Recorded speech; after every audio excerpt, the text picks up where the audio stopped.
first game, a few shifts are breathing pretty hard coming to the bench. You feel that much better in game two? I definitely felt better. I thought my legs were pretty good the first game even.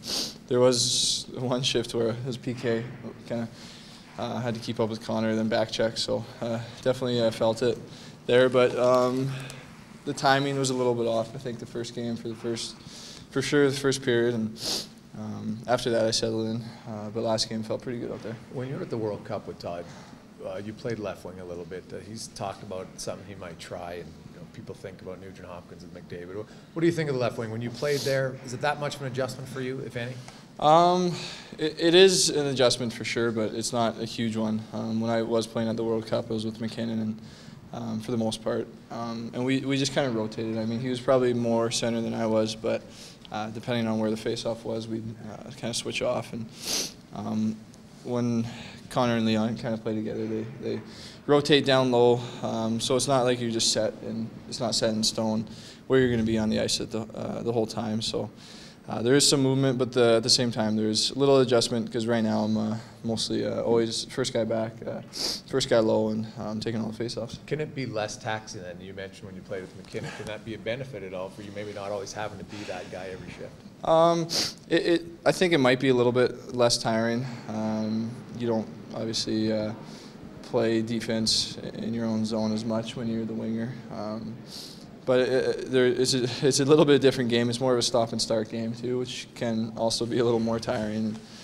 So it's just about finding the rhythm. And I haven't spent too much time on wing, but if I did go there, it might take me a couple shifts to get used to it. But after that, hopefully I'd find the groove. How often, how much contact would you keep with Jordan during the season, and kind of what's your sense of the year he's having, and what it means for him to come back here? Yeah, I talk to him quite regularly still.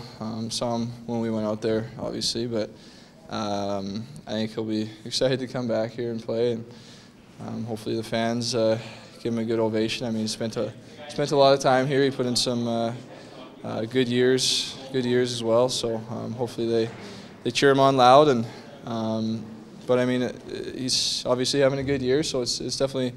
When your buddies like that go somewhere else, you still want them to succeed, and it's good to see him playing well. How much do you pay attention to the numbers that he's been putting up, and Taylor Hall as well? Yeah, I mean, I think everybody around the league, around the world right now, is seeing what Halsey's doing, so it's quite impressive. And Jordan, he's got it going.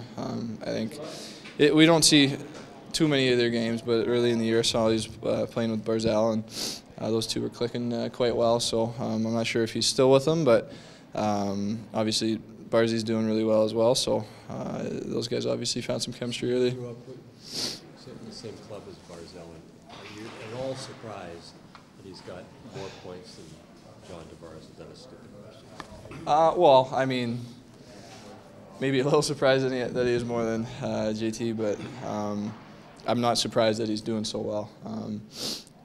Ever since he's 4 years younger than me, so I kind of got to watch him grow up and become the player that he is, and I skate with him in the summer now too, so I've known him for a long time. He's always been a really good player. In the draft, I think he just got hurt in his draft year and didn't get to show what he can do as much as teams obviously needed to see to take him earlier, but I know he's surprising people right now, but I think it was just a matter of time before he broke in the league and started to show what he can do. He's always good at keep away, like he's sick. Yeah, it's funny. In the summer hockey, he plays a lot like he does here right now. He holds onto that puck. He'll loop back and create space for himself, and he's really good at doing that. Obviously, a very smooth skater and fast player. So, no, he's found it right now, and it's good to see. Ryan, Jordan made a comment a few months ago that got a lot of attention about criticism wearing down his confidence a little bit. You've been here a long time. How have you dealt with that? How have you learned to deal with that or block it out? Well, that's the thing. You just can't buy into it. I stay away from most social media. I mean, especially when things aren't going well for the team. I mean, that's when people are going to say stuff, and that's when negative comments are going to be flying around. So it's easy to fall into it. My first couple of years, I might have got a little frustrated and down when you see that stuff, especially coming from junior, I mean, it's on a much larger scale here. So now I'm pretty good at just staying away from it all and not even seeing that stuff. And if I do see something, just kind of laugh it off or not give into it.